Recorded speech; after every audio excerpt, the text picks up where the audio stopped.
तो आज हम टेम्परेचर का रोल देखेंगे रेट ऑफ रिएक्शन में। इससे पहले हमने देखा था कि कौन से फैक्टर इफेक्ट करते हैं रेट ऑफ रिएक्शन को। तो उससे सबसे पहले हमारे पास आया था कॉन्सेंट्रेशन, कि कॉन्सेंट्रेशन कैसे इफेक्ट करता है अपने रेट ऑफ रिएक्शन को। डायरेक्ट प्रोपोर्शनल होता है कि जैसे रेट कॉन्सेंट्रेशन इंक्रीज होगा वैसे रेट ऑफ रिएक्शन इंक्रीज होगी, जैसे वो डिक्रीज होगा वैसे वो डिक्रीज होगा। फिर हमने प्रेशर को देखा था। प्रेशर का एक छोटा सा रूल देखा था कि अगर जो हमारे पास रिएक्शन है या रिएक्टेंट है वो गैस फॉर्म में हो, गैसियस फेस में हो, तब क्या इफेक्ट होता है उसके अंदर। ठीक है, ये हमने प्रेशर के रोल में रेट ऑफ रिएक्शन पे इफेक्ट देखा था। अब हमारे पास नेक्स्ट आता है कि हमारे पास जो टेम्परेचर है, कि टेम्परेचर एक केमिकल रिएक्शन में रेट ऑफ रिएक्शन पे क्या इफेक्ट करता है एक्चुअली, कि उसकी स्पीड पे क्या फ़र्क डालता है। ठीक है, वैसे अगर देखो बहुत कॉमन सी बात है इसमें कि अगर हम टेम्परेचर इंक्रीज करेंगे तो रेट ऑफ रिएक्शन भी इंक्रीज होगी। चलो इसको हम थोड़ा डिटेल में देखेंगे इसके अंदर। लेकिन अगर हम टेम्परेचर इंक्रीज करते हैं तो जो रेट ऑफ रिएक्शन है वो भी इंक्रीज होती है। ठीक है, जो रेट ऑफ रिएक्शन है वो भी इंक्रीज होती है मोस्ट केमिकल रिएक्शंस में। ठीक है, मोस्ट मतलब सभी में नहीं, मोस्ट। ठीक है, अब जैसे अगर इसका एग्जांपल देखें, हम सराउंडिंग में देखें, हमारे पास अगर देखें आसपास, हमें सबसे अच्छा एग्जांपल क्या मिलता है कि हम वेजिटेबल्स लाते हैं और फ्रूट्स लाते हैं, उसको फ्रीज में क्यों रखते हैं, बाहर नॉर्मल रूम टेम्परेचर पर क्यों नहीं रखते। तो हमें पता है कि कॉमन सी बात है कि अगर हम फ्रीज में रखते हैं ये वेजिटेबल्स या फ्रूट्स को तो वो काफ़ी थोड़े ज़्यादा दिनों तक फ्रेश रहते हैं कंपेयर टू हम जब बाहर रूम टेम्परेचर पर रखते हैं।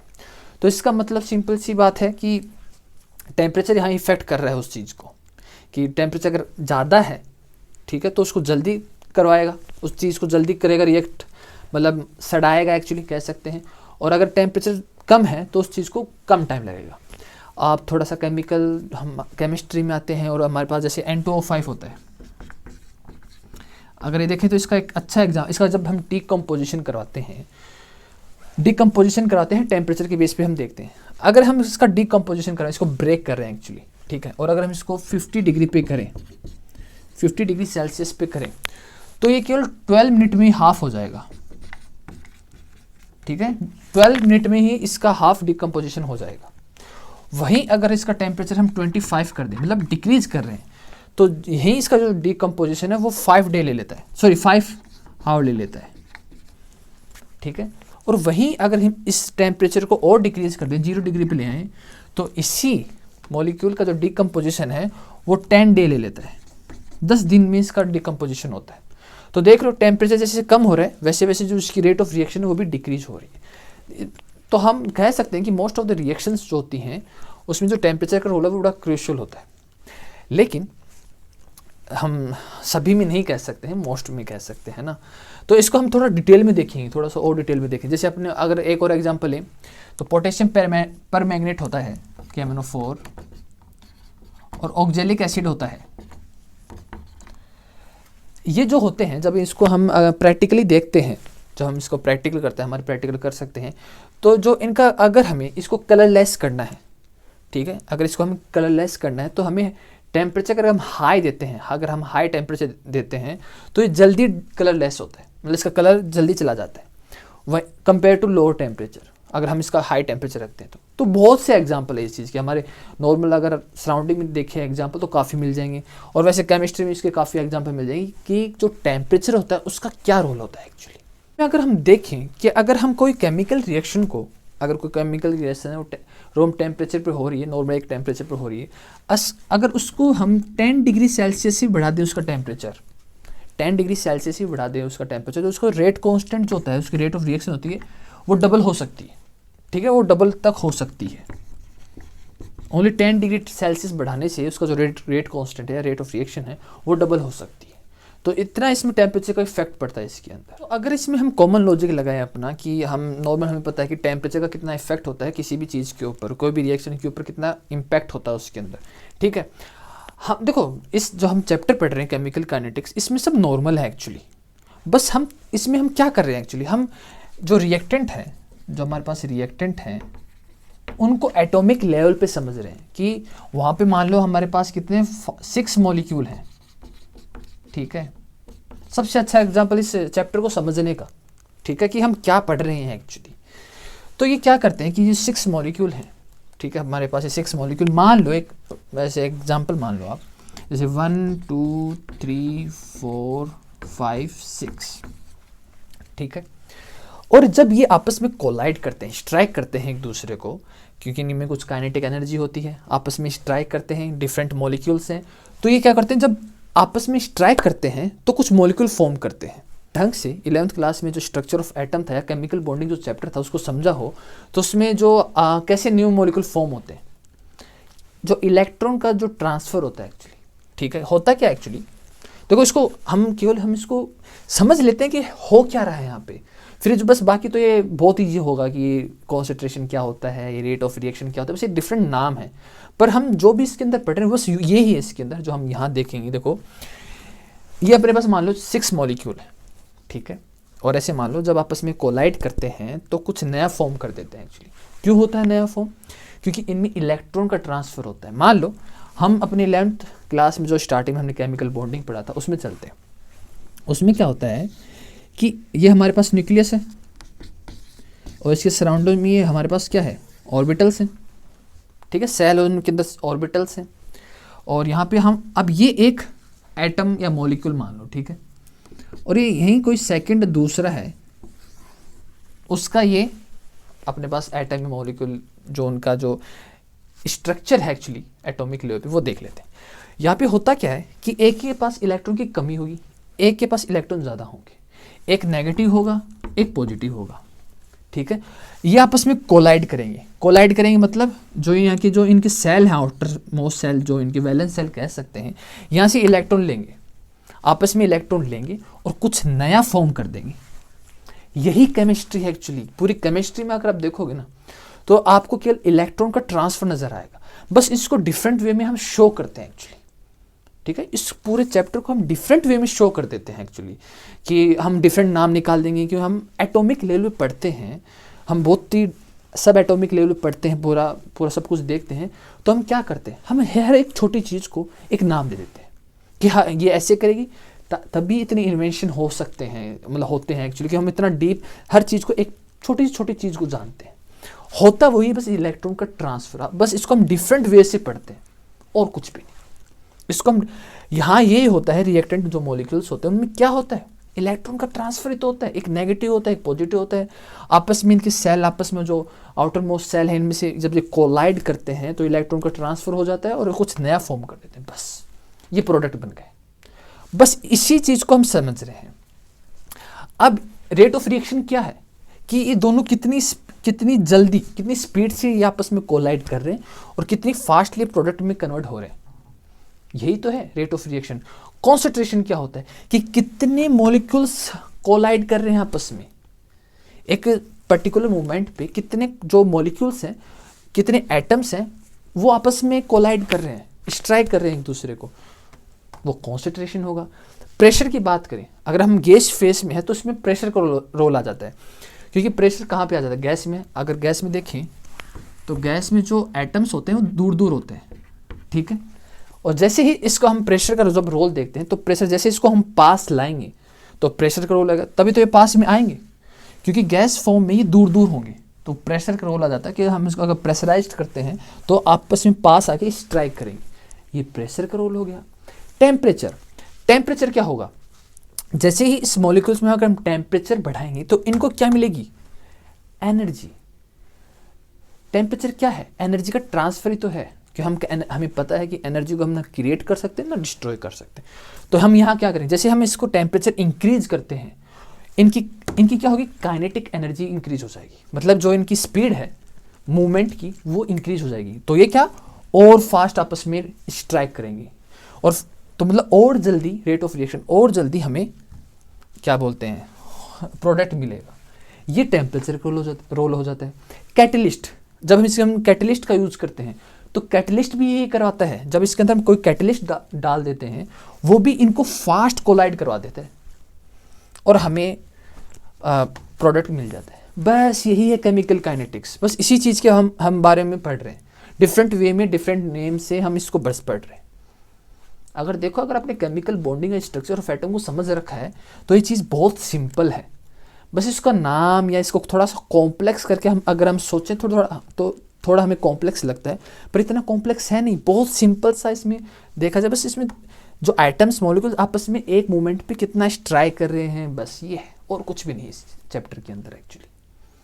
यही जो इससे पहले इलेक्ट्रोकेमिस्ट्री है उसमें भी इलेक्ट्रॉन का ट्रांसफ़र है, सॉल्यूशन है उसमें भी इलेक्ट्रॉन का ट्रांसफ़र है, बस सबका अभी तक हमने जो भी पढ़ा है तो सब में केवल इलेक्ट्रॉन ट्रांसफ़र है, बस डिफरेंट वे से उसको हम पढ़ते हैं और कुछ भी नहीं है। अगर आपने स्ट्रक्चर ऑफ एटम और केमिकल बॉन्डिंग जो चैप्टर था उसका मेन मीनिंग समझा हो, उसको ढंग से समझा हो, तो आगे आपको कहीं प्रॉब्लम आनी ही नहीं चाहिए केमिस्ट्री के अंदर। आगे बहुत ईजी हो जाता है सब कुछ, क्योंकि सब वही है, घूम फिर के वो आएगा, इलेक्ट्रॉन का ट्रांसफ़र होगा कुछ मॉलिक्यूल्स के बीच में, कुछ एटम्स के बीच में, और वो कुछ कॉम्प्लेक्स कंपाउंड बना लेंगे या कुछ मॉलिक्यूल में कन्वर्ट हो जाएंगे, बस दैट्स ऑल, और कुछ भी नहीं है इसके अंदर।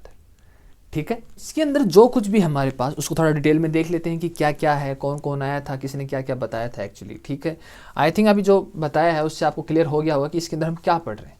बस इसी को थोड़ा डिटेल में हम थोड़ा सा पूरा थ्योरी वाइज सब कुछ करके देखते हैं। तो एक साइंटिस्ट थे आर्रेनियस एक साइंटिस्ट थे। उन्होंने क्या किया, जो ये टेम्परेचर का जो रोल होता है, जो ये टेम्परेचर का जो रोल होता है उसको बड़ा क्लियरफाई करके मैथमेटिकली एक्सप्रेशन उसको दिया। अगर देखा जाए जो भी थ्योरी होती है उसका मैथमेटिकल एक्सप्रेशन जरूरी होता है। ठीक है, एक मैथ की लैंग्वेज होती है साइंस में। जैसे पूरे वर्ल्ड में क्या कॉमन लैंग्वेज है, इंग्लिश हम यूज़ करते हैं एक्चुअली, लेकिन अगर हम साइंस में देखें तो एक कॉमन लैंग्वेज होती है मैथमेटिक्स। यूनिवर्स को हम मैथमेटिक्स के नज़रिए से देखते हैं एक्चुअली। ठीक है, ओके, थोड़ा डीप हो गया, लेकिन आर्रेनियस थे, उन्होंने बताया, उन्होंने इस जो टेम्परेचर का जो रोल था इसको मैथमेटिकली बताया।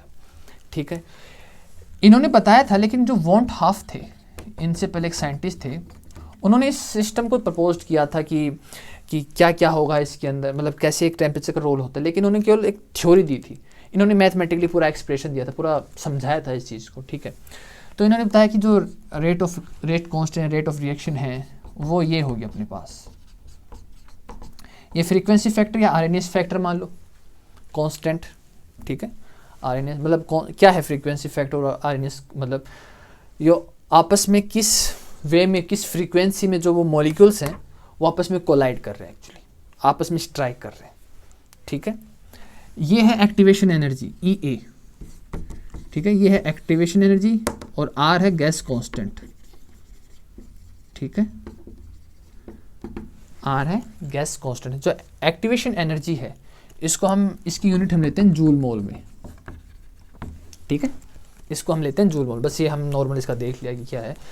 तो यहाँ पे जो है वो जो रेट ऑफ रिएक्शन है वो ये बता रहा है कि अपने पास ये है, और जो A है ये फ्रीक्वेंसी फैक्टर है, मतलब जो मॉलिक्यूल्स हैं आपस में, जो रिएक्टेंट की आपस में कितनी फ्रीक्वेंसी से आपस में स्ट्राइक करें, सभी को लेकर जब हम चलते हैं। ठीक है, तो इन्होंने ये बताया था। अब इसमें जो मेन रोल आता है वो इसके अंदर अब समझने आता है कि एक्टिवेशन एनर्जी होती क्या है। एक्टिवेशन एनर्जी, ठीक है, एक्टिवेशन एनर्जी है कि कुछ मॉलिक्यूल्स हैं हमारे पास, ठीक है, रिएक्टेंट हैं, वो अचानक तो आपस में मतलब बैठे हैं दोनों आराम से, तो अचानक तो आपस में वो स्ट्राइक करेंगे नहीं, मतलब रिएक्ट करेंगे नहीं और मॉलिक्यूल फॉर्म कुछ बनाएंगे, प्रोडक्ट नहीं बनाएंगे, अब अपने आप तो बनाएंगे नहीं उनको। मतलब मान लो एक यहाँ बैठा है और एक यहाँ बैठा है, ठीक है, दोनों आपस में दूर दूर बैठे हैं दोनों रिएक्टेंट। अब बैठे बैठे तो रिएक्ट करेंगे नहीं, सिंपल सी बात है। तो इनको कुछ एनर्जी चाहिए कि आपस में ये रिएक्ट करें। ठीक है, इनको कुछ एनर्जी चाहिए कि दोनों को पास लाने के लिए या स्ट्राइक करवाने के लिए इनको कुछ एनर्जी चाहिए। बस उसी मिनिमम एनर्जी को हम एक्टिवेशन एनर्जी कहते हैं। जो मिनिमम एनर्जी रिक्वायर्ड होती है इन दोनों को करवाने के लिए, रिएक्ट करवाने के लिए, उसी को हम एक्टिवेशन एनर्जी कहते हैं। ठीक है, जैसे अगर हम इसमें एक एग्जांपल देखते हैं, मान लेते हैं हमारे पास एक रिएक्शन है, हमारे पास हाइड्रोजन गैस है, आयोडीन गैस है, ठीक है, और 2HI बनाते हैं। ठीक है, हाइड्रोजन आयोडाइड बनाते हैं ये। ठीक है, और अगर इसका हम एक ग्राफ देखें तो चलो इसका हम एक ग्राफ देखते हैं कि मान लो हमारे पास यहाँ से स्टार्ट हुआ था इनका बनना, यहाँ गए और यहाँ इनका चलो इसको बाद में समझाएंगे। ठीक है, तो सबसे पहले इसको समझते हैं, इस रिएक्शन को समझते हैं एक्चुअली कि ये रिएक्शन बोल क्या रही है एक्चुअली। ठीक है, तो इसमें होता क्या है कि अपने पास हाइड्रोजन है, ठीक है, हाइड्रोजन है और हमारे पास आयोडीन है। ठीक है, ये जब आपस में रिएक्ट करते हैं एक मिनिमम एनर्जी रिक्वायर्ड होगी इनको आपस में कंबाइन करने के लिए। तो होता क्या है, ये आपस में एक नॉर्मल, एक अनस्टेबल सा इंटरमीडिएट बनाते हैं। ठीक है, जैसे ही इनको एक मिनिमम एनर्जी मिलती है, तो एक अनस्टेबल सा एक इंटरमीडिएट बनाते हैं, मतलब एक very short period of time के लिए। ठीक है, और बाद में हमें एक प्रोडक्ट के फॉर्म में एक्चुअली मिलते हैं। ठीक है, ये बाद में हमें प्रोडक्ट के फॉर्म में मिलते हैं। तो अगर देखे जाए तो समझ में नहीं आएगा कि ये अचानक ये इंटरमीडिएट कहाँ से आ गया बीच में। ठीक है, इसका इतना रोल है नहीं एक्चुअली, पर एक्टिवेशन एनर्जी को समझने के लिए इसका ही रोल है एक्चुअली। ठीक है, देखो कोई भी हम रिएक्शन देखते हैं, कोई भी हम केमिकल रिएक्शन देखते हैं, चाहे वो एलिमेंट्री हो, मतलब एक स्टेप में होने वाली हो, कॉम्प्लेक्स हो, मल्टी स्टेप में होने वाली हो, जो हम देखते हैं एक्चुअली वो होता नहीं है। ठीक है, हमने रिएक्शन देखी, हमने पढ़ी, तो एक्चुअली ऐसा तो है नहीं कि वो डायरेक्ट वैसी हुई होगी। ठीक है, एक प्रोसेस होता है एक्चुअली। सबसे पहले हम दो रिएक्टेंट लेंगे, हाइड्रोजन आयोडाइड। ठीक है, हमने दोनों को लिया। अब ऑटोमेटिक खुद से तो रिएक्ट करेंगे नहीं ये। जैसे अगर हम देखें पानी को जब हम गर्म करते हैं, ठीक है, तो हम स्टोव पर डालते हैं, उसको ऑन करते हैं, वो गर्म होता है। नेचर में देखें तो जैसे समुद्र का पानी होता है, नॉर्मल कोई भी पानी होता है, वो हीटअप होता है। ठीक है, वो गर्म होता है, उसका टेम्परेचर राइज होता है। क्यों होता है? बिकॉज ऑफ सन की लाइट के कारण। तो जो भी रिएक्शन होती है उसको कुछ एनर्जी की रिक्वायरमेंट होती है। ठीक है, कुछ एनर्जी उनको चाहिए, तभी तो आप रिएक्ट करेगी, उस कोई चीज़ रिएक्ट करेगी, वरना वो ऐसी रहेगी, कांस्टेंट वे में पड़ी रहेगी। ठीक है, अब इनको जब कुछ एनर्जी मिलती है, हम इसको एक एनर्जी प्रोवाइड करवाने, क्या तो नेचुरली खुद ही प्रोवाइड करवाएंगे एनर्जी, या हमें खुद को करवानी पड़ेगी? ठीक है, क्या तो आर्टिफिशियली या नेचुरली, ऐसा कह सकते हैं। क्या तो हम इसको एनर्जी प्रोवाइड करवाएंगे, क्या ये रिएक्ट करें, क्या ये अपने आप कर लेंगे नेचुरली? बाय इनको चाहिएगी एनर्जी एक्चुअली रिएक्ट करने के लिए। तो होता क्या है, इसके बाद ये एक नॉर्मल सा ऐसा फॉर्मेशन क्रिएट कर लेते हैं। ठीक है, आपस में ये बॉन्ड फॉर्मेशन एक ऐसा एक फॉर्मेशन मतलब पास आ जाते हैं एक्चुअली। जैसे एनर्जी को आपस में एक हल्का एक नॉर्मल सा एक बॉन्ड बना लेते हैं आपस में ये। ठीक है, इंटरमीडिएट है, उसको हम कह सकते हैं। बस यही ये जो पॉइंट होता है, यहाँ तक आने के लिए, मतलब जैसे आपस में स्टार्ट करते हैं, आपस में स्टार्ट करते हैं बनना, उसी तक की जो एनर्जी, उसको हम एक्टिवेशन एनर्जी कहते हैं।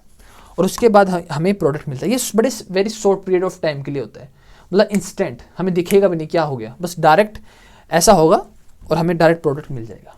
अब इसको बाय ग्राफ देखें, मान लेते हैं यहाँ हमारे पास पोटेंशियल एनर्जी है इस तरफ।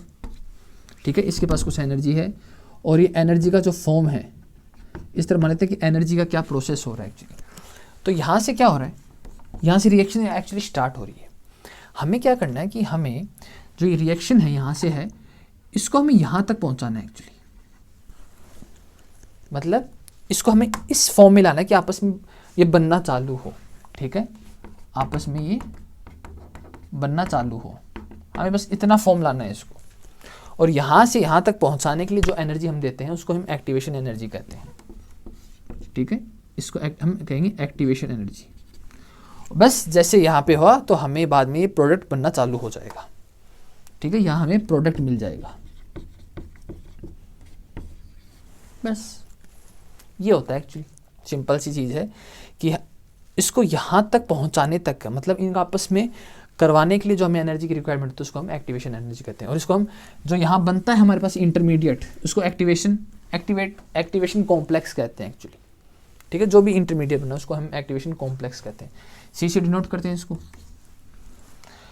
देखो इसमें ज़्यादा डीप जाने की ज़रूरत नहीं है एक्चुअली, इसको केवल नॉर्मली वैसे ही समझ सकते हैं हम, कॉमन सेंस का यूज़ करके समझ सकते हैं कि ऐसे तो है नहीं कि कोई दो चीज़ देखी और आपस में सीधा प्रोडक्ट बन गया।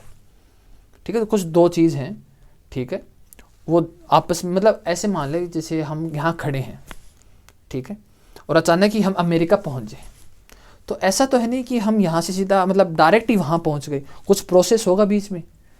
और जब हम नोटिस करेंगे कि हम क्या करते हैं रिएक्शन में कि इनिशियल हम कहाँ थे, इनिशियल क्या था और फाइनल क्या है, बीच का प्रोसेस हम नहीं देखते एक्चुअली।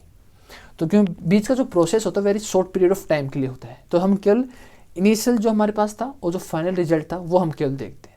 तो यहाँ से अगर मैं डायरेक्ट अमेरिका गया तो आपने क्या देखा, ठीक है मैं यहाँ था, कल मैं अमेरिका में हूँ, पर बीच का प्रोसेस देखा, बस वो बीच का जो प्रोसेस है वो ही ये एक्टिवेशन एनर्जी का रोल आता है एक्चुअली इसके अंदर, कि मैं यहाँ से कि ये आपस में फॉर्मेशन करें और इसमें ये बना रहे, ठीक है। तो ये होता है एक्टिवेशन एनर्जी, मिनिमम एनर्जी जो इनको रिएक्ट करने पे मजबूर करे, बस इसे कहते हैं हम एक्टिवेशन एनर्जी। काफ़ी अनस्टेबल होती है, इंटरमीडिएट काफ़ी अनस्टेबल होता है, काफ़ी very short period of time के लिए होता है, तो इसका हमें पता भी, हम डायरेक्ट रिएक्शन देखते हैं। आई थिंक हमें एक्टिवेशन एनर्जी समझ में आ गई कि मिनिमम एनर्जी जो रिक्वायर्ड होती है, ठीक है। अब जो हमारे पास रिएक्टेंट है और जो प्रोडक्ट है, ठीक है, जो हमारे पास रिएक्टेंट प्रोडक्ट है, तो मॉलिक्यूल्स जो आपस में कोलाइड करते हैं तो यहाँ पे किसका रोल निकल के आता है। अभी हमने देखा 1 2 3 4 5 6, ये मान लो एक मोमेंट पर ये आपस में कोलाइड कर रहे हैं, ठीक है। तो यहाँ पे किसका रोल निकल के आता है, काइनेटिक एनर्जी का, ठीक है। काइनेटिक एनर्जी का इसमें रोल निकल के आता है। काइनेटिक एनर्जी मीन्स जो इनकी जो मूवमेंट होती है, ठीक है, ये मूवमेंट कर रहा है तो उसकी काइनेटिक एनर्जी होती है, तभी तो वो आपस में स्ट्राइक करते हैं एक्चुअली, ठीक है। तो नॉर्मली क्या होता है कि डिफरेंट मॉलिक्यूल का सभी जो हम रिएक्शन देखते हैं तो अलग अलग रिएक्शंस में जो अलग अलग मॉलिक्यूल्स उनकी डिफरेंट काइनेटिक एनर्जी होती है, ठीक है, ये नॉर्मल सी बात है, ठीक है। और इनका क्या होता है कि अगर देखो इस काइनेटिक एनर्जी को समझना भी ज़रूरी है एक्चुअली इसके अंदर, कि इसका क्या रोल होता है इसके अंदर, ठीक है। अगर नॉर्मली इमेजिनेशन करोगे तो समझ में आ जाएगी क्या रोल होता है इसका, चलो, लेकिन इसको हम डीप में पढ़ते हैं एक्चुअली। तो अगर देखा जाए, अगर हम केवल एक मॉलिक्यूल को लेके उसका काइनेटिक बिहेवियर देखें कि उस मॉलिक्यूल का बिहेव कैसे, तो नहीं पता चलेगा एक्चुअली, ठीक है। हम हमेशा बल्क में लेते हैं चीज़ें। तो जैसे मैक्सवेल और बोल्ट्जमान, इन्होंने ये किया एक्चुअली, इन्होंने क्या किया, एक बल्क में एक मॉलिक्यूल्स लिए और उनकी काइनेटिक एनर्जी को ऑब्जर्व किया। तो क्या हुआ एक्चुअली, तो उन्होंने देखा कि नॉर्मली जब हम देखते हैं इस तरफ हमने फ्रैक्शन ऑफ मॉलिक्यूल्स लिए कि कुछ मॉलिक्यूल्स, एक बल्क ऑफ मॉलिक्यूल्स ले लिया, फ्रैक्शन ऑफ मॉलिक्यूल्स, और इस तरफ हमने एनर्जी को देख लिया, काइनेटिक एनर्जी को देख लिया। तो नॉर्मली जब देखते हैं कि क्या होता है कि आपस में ये स्टार्ट करते हैं, इनकी स्पीड देख रहे हैं एक्चुअली, हम इसकी काइनेटिक, इनकी जो स्पीड है वो देख रहे हैं, और यहाँ ये ऐसे ऐसे हम इस टाइप का ग्राफ आता है एक्चुअली। तो यहाँ जो पीक पॉइंट होता है, तो ये जो होती है इसकी मोस्ट प्रोबेबल स्पीड होती है, मतलब एवरेज स्पीड कह सकते हैं, ठीक है। काइनेटिक एनर्जी कह लो, ये जो होती है मोस्ट प्रोबेबली काइनेटिक एनर्जी होती है। नॉर्मल हमने एक रिएक्शन देख रहे हैं, ठीक है, बल्क में लिया, देखा कि कुछ मॉलिक्यूल्स की जो स्पीड थी वो तेज़ थी, आपस में फास्ट कोलाइड कर रहे थे, कुछ की स्लो थी, कुछ की मॉडरेट थी। तो इस टाइप से, तो ये एक टाइप का ग्राफ मान लो, ऐसे ग्राफ बनेगा, जब डिफरेंट स्लो, मॉडरेट और फास्ट हो तो एक स्पीड इतनी आ जाएगी, हाँ, एक मॉडरेट स्पीड इतनी मान लेते हैं अपन, एवरेज स्पीड मान लेते हैं, ऐसे कह लो, ठीक है। लेकिन प्रोबेबल स्पीड होती है एक्चुअली, नॉट एवरेज नहीं कह सकते, ठीक है। तो ये प्रोबेबल स्पीड हमारे पास आ गई। अब इसमें देखते हैं हम टेम्परेचर का रोल। मान लो ये जो कोई रिएक्शन इसका देखा हमने, ठीक है, जैसे हम टेम्परेचर बढ़ाएंगे, ये मॉलिक्यूल्स हैं, जैसे इसका हम टेम्परेचर बढ़ाएंगे, टेम्परेचर मीन्स एनर्जी प्रोवाइड कर रहे हैं, तो एनर्जी प्रोवाइड होगी तो काइनेटिक एनर्जी भी इंक्रीज होगी। टेम्परेचर क्या है, एनर्जी, काइनेटिक एनर्जी क्या है, एनर्जी। जैसे एनर्जी मिलेगी वो इसमें ऐड हो जाएगी, मतलब मॉलिक्यूल की जो स्पीड है वो इंक्रीज हो जाएगी। तो वो इंक्रीज होगी तो दैट मीन्स जो इनकी काइनेटिक एनर्जी क्या हो जाएगी, इंक्रीज, ठीक है। जितनी इंक्रीज होगी उस हिसाब से डिक्रीज भी होगी एक्चुअली, ठीक है। ये तो नॉर्मल, अपन जब नॉर्मल देख रहे हैं कि जब नॉर्मल जाता है तो कैसे होता है, और जब इसके हम काइनेटिक टेम्परेचर को राइज कर देते हैं तो ये इस टाइप से हाई पीक लेके नॉर्मल अपने डाउन चली जाएगी, ठीक है। तो ये इसका काइनेटिक एनर्जी का इफेक्ट होता है। इसमें नॉर्मल सी बात है कि एक इंसान को हम एक खाली पेट भगा रहे हैं, रनिंग करवा रहे हैं, और एक को हम अच्छा एनर्जी ड्रिंक, स्पोर्ट्स ड्रिंक या सब कुछ दे दा के उसको रनिंग करवा रहे हैं, तो कौन तेज़ भागेगा, कौन एनर्जी के साथ जाएगा, सिंपल है, जिसने खाया पिया हो। तो बस वही तो है काइनेटिक एनर्जी, और क्या है। इन मॉलिक्यूल्स को जैसे भी इनकी जो काइनेटिक एनर्जी वो इंक्रीज हो जाएगी, वैसे डिक्रीज भी होगी एक्चुअली, क्योंकि वही ना, एकदम हाई एनर्जी के साथ डाउन भी उतना ही आता है, ठीक है। तो ये इसमें काइनेटिक एनर्जी का ये रोल होता है एक्चुअली। में जो आर्यनियस ने जो हमें इक्वेशन दी थी, ठीक है, जो हमें आर्यनियस ने जो इक्वेशन दी थी, इसको बाय ग्राफ देखते हैं एक्चुअली, ठीक है। बाय ग्राफ ये क्या कहता है एक्चुअली, तो हम क्या करते हैं, इसको बाय ग्राफ लाने के लिए इसका लॉग ले लेते हैं। तो लॉग के और इसको हम ऐसे भी लिख सकते हैं, जो e टू द पावर होता है जब इसका log लेते हैं, चलो लेते हैं log a, ठीक है, e to the power minus है। तो ये हमें पता है कि ये जो है ये हमारे पास इस टाइप में आ जाता है, ठीक है, नॉर्मल जो log की मैथमेटिक्स है, और प्लस log a। तो जब इसको सॉल्व करते हैं log लेके तो हमारे पास ये आ जाता है, ठीक है, नॉर्मल मैथमेटिक्स ऑफ किसकी, log की, ठीक है। अब इसको हम देखें, ये हमारे पास किस फॉर्म में है, वाई एम एक्स प्लस सी। जब हम ग्राफ बनाते हैं, ठीक है, जब हम ग्राफ बनाते हैं इसका, तो हमारे पास नेगेटिव साइन है। नेगेटिव मतलब इसका स्लोप कैसे आएगा, इस टाइप से, और हम टी की रिस्पेक्ट में देख रहे हैं इसको, ठीक है, log के कि टेम्परेचर का क्या रोल होगा इसके अंदर। तो इसमें हमारे पास जो स्लोप है वो क्या आ जाएगा, टी की रिस्पेक्ट में देख रहे हैं तो E A minus E A by R, activation energy upon gas constant. ये हमें दिखा रहा है कि अगर ये डिक्रीज हो रहा है तो ये हमें बता रहा है कि जब हम टेम्परेचर को राइज करते हैं, जब हम टेम्परेचर को राइज करते हैं तो जो एक्टिवेशन एनर्जी है वो लो हो जाती है, वो डाउन डिक्रीज होती है। और जब एक्टिवेशन एनर्जी डिक्रीज होती है तो रेट ऑफ रिएक्शन इंक्रीज होती है, रेट ऑफ रिएक्शन इंक्रीज होती है। आई थिंक समझ नहीं आएगा कि क्या हो गया, लेकिन हमने जो अभी तक पढ़ा है वही है एक्चुअली। एक्टिवेशन एनर्जी क्या है, मिनिमम एनर्जी रिक्वायर्ड कि उस रिएक्शन को होने के लिए, उन जो रिएक्टेंट है ए और बी, जब ये आपस में पास आकर रिएक्शन करना स्टार्ट करते हैं तो वो तो एक्टिवेशन एनर्जी है, ठीक है। लेकिन जैसे हम टेम्परेचर राइज कर देंगे, जैसे हमने टेम्परेचर राइज किया, क्या होगा, फास्टली आपस में आ जाएंगे ना, क्योंकि इनकी काइनेटिक एनर्जी बढ़ जाएगी, मतलब इनके पास एनर्जी आ जाएगी, तो फटाफट ही पास में आ जाएंगे। तो जब फटाफट पास में आ जाएगी तो जो इसकी एक्टिवेशन एनर्जी है वो डिक्रीज होगी, सिंपल सी बात है। एक तो पहले देखते हैं हम, मान लो पहले इसको 5 सेकंड लग रहे थे, जब हमने टेम्परेचर जो इसका था वही था और हमने कोई इंक्रीज नहीं किया, तो मान लो इन दोनों को पास आने में 5 सेकंड लग रहे थे। जैसे हमने टेम्परेचर इंक्रीज किया, इन दोनों को मिल गया एनर्जी, ठीक है, और ये 2 सेकंड में पास आ गए, तब ये 2 सेकंड में पास आ गए, तो क्या होगा, जो इसकी एक्टिवेशन एनर्जी है वो कम होगी। तो जैसे हम टेम्परेचर को राइज करेंगे तो इसको एक्टिवेशन होगी कम, और जब ये बहुत जल्दी में, जब ये फास्टली आपस में रिएक्ट करेंगे तो रेट ऑफ रिएक्शन क्या होगी, इंक्रीज होगी, ठीक है। जितना फास्टली आपस में रिएक्ट करेंगे उतना फास्टली हमें प्रोडक्ट मिलेगा, ठीक है। तो ये रोल होता है टेम्परेचर का, टेम्परेचर बढ़ाया, एक्टिवेशन एनर्जी अगर कम है तो रेट ऑफ रिएक्शन बढ़ेगी। ये जो हमारे पास जो रिएक्शन है इसको डिफरेंट टेम्परेचर पे लेके देखते हैं, ठीक है, मतलब बाय क्वेश्चन के लिए तो हम इसी चीज़ को 2 डिफरेंट टेम्परेचर पे लेके देखते हैं। मान लो एक डिफरेंट टेम्परेचर पर log हम K1 हमारे पास है, और जो हमारे पास माइनस EA, हमारे पास जो different temperature T1 plus log A। एक सेकंड लेते हैं एक डिफरेंट टेम्परेचर पर कि एक डिफरेंट टेम्परेचर पर रिएक्शन कैसे काम कर रही है। तो माइनस वही activation energy RT2 plus log A, दोनों को माइनस करते हैं आपस में, log K2 log K1 और माइनस, तो ये हमारे पास प्लस में आ जाएगा EA RT1 minus activation energy RT2, ये आपस में कैंसिल हो जाएगा, ठीक है। तो हम इसको लिख सकते हैं log K2 upon K1, upon में आ जाएगा, माइनस का साइन होता है तो क्या होता है, अपॉन में आ जाता है, और प्लस का तो मल्टीप्लाई में चला जाता है।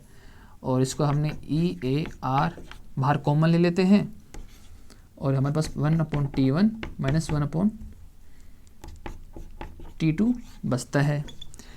जो नेचुरल log है इसको हम log में कन्वर्ट कर देते हैं, तो log K2 simple mathematic K1, और जब इसको log में कन्वर्ट करते हैं तो क्या होता है, मल्टीप्लाई करते हैं इसको हम 2.303 से, तो डाउन में चला जाएगा वो EAR